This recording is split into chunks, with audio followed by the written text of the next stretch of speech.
Home Mortgage. Thanks for joining me. You're welcome. Thanks for having me. Of course. Why did you become a mortgage lender? It was really by accident. I graduated from college, and the next thing I know, I got interviewed by a small bank in the area. That was a national bank. I interviewed, and 2 months later, I was in the business. So 25 years later, I'm still in it. It's insane. By accident. What is the most memorable experience you've had so far?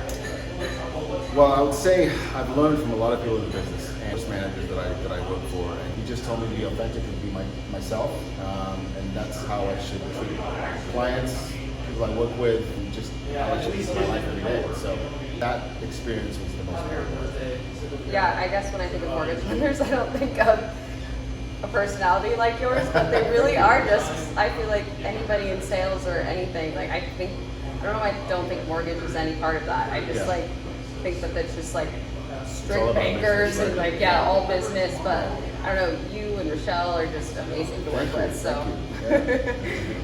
What are your favorite things to do in the neighborhood?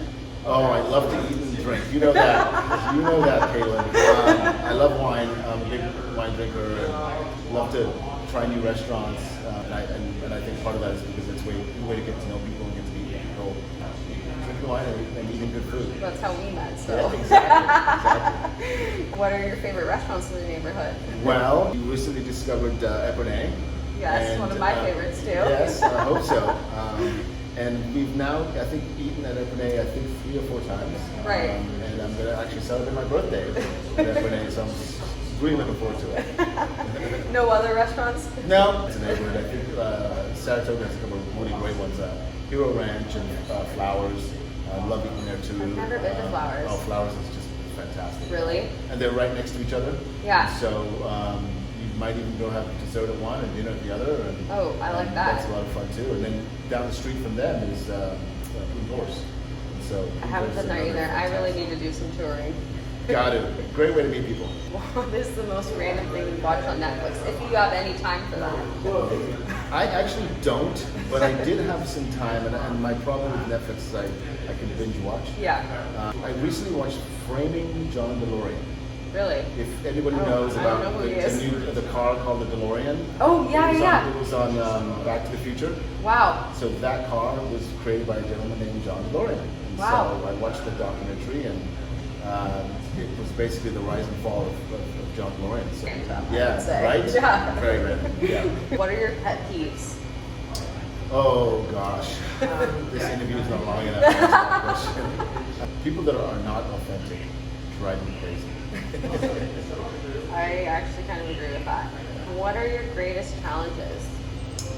Greatest challenges, I think it may be the same for a lot of people. It's coming through COVID and having to work through COVID, and we've recently just opened up and being able to be around people, and that's most the of your challenge. job. Yeah, exactly. What advice would you give someone getting a mortgage for the first time? That's a great question. I think buying a home is the largest transaction that anybody is going to ever be involved in their lives for the most part. Looking for a home, it doesn't make any sense to look for a home and you don't know what you can afford, right? A lot of times people go out and look for a home and they don't know if they can afford it or not. So I would know what you can afford, make sure you get some advice about what you're comfortable paying as far as the mortgage goes, knowing about your credit, knowing about what kind of credit you need and down payment, and the best way to do that. There are lots of lenders out there, and I think that getting advice and a lot of pertinent questions from 2 or 3 different lenders is a good idea. Yeah. So that you can be prepared, because it's a very tough transaction. It's things that can go wrong, and so having that knowledge and talking to somebody that's been in it a long time allows the borrower to have a better and smoother transaction.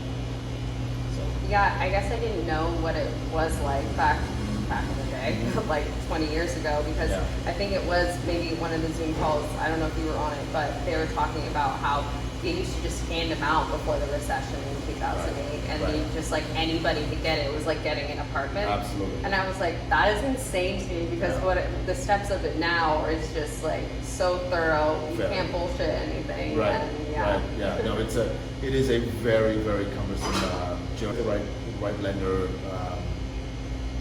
it can make it much easier. Question, but Okay.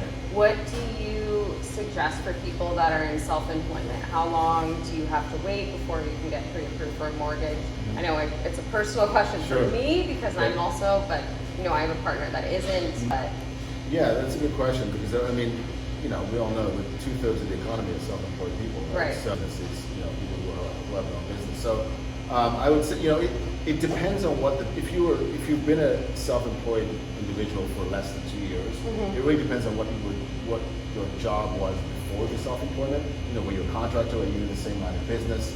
So there are lots of ifs.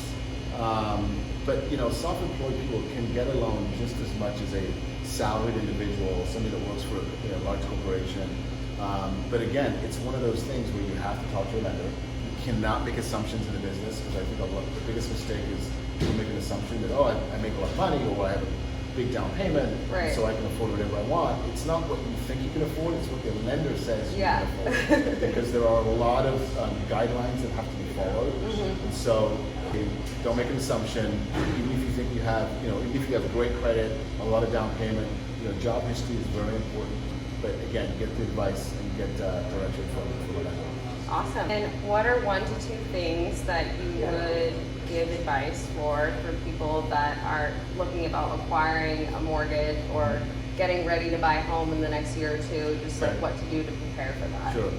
So one of the things lenders do is they always do these free, what we call free consultations, and obviously agents do the same thing. Right. So I would say get a free consultation from a mortgage lender. What do you feel comfortable paying? Because there's a difference between what you feel comfortable paying. Speak to a lender, figure out what you feel comfortable paying.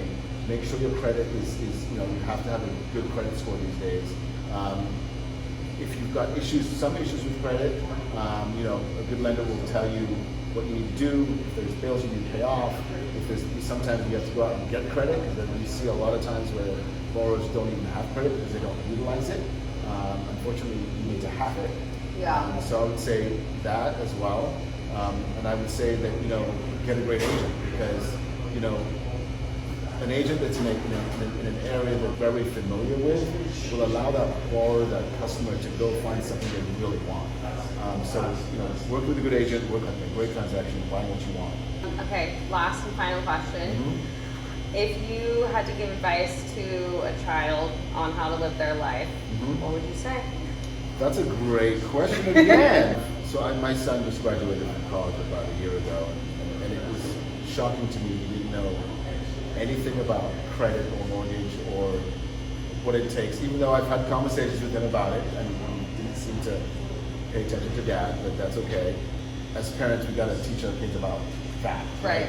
What it means to have great credit, what it means to save, what it means to look at where you want to be in 10, 15, 20 years, not just getting out of college and looking for a job.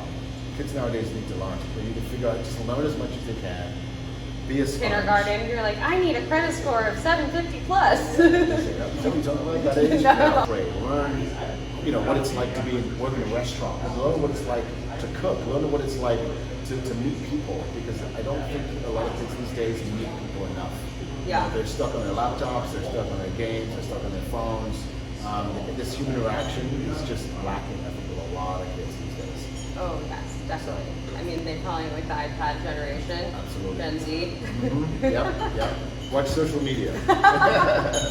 Yeah, any of those recommended videos. Right. Well, thank you so much for joining me. Thanks for having me. Again, this is Martin Crampton, Prosperity Home Mortgage, and I'm Katie Caragio with INTERO Real Estate Service. Thank you.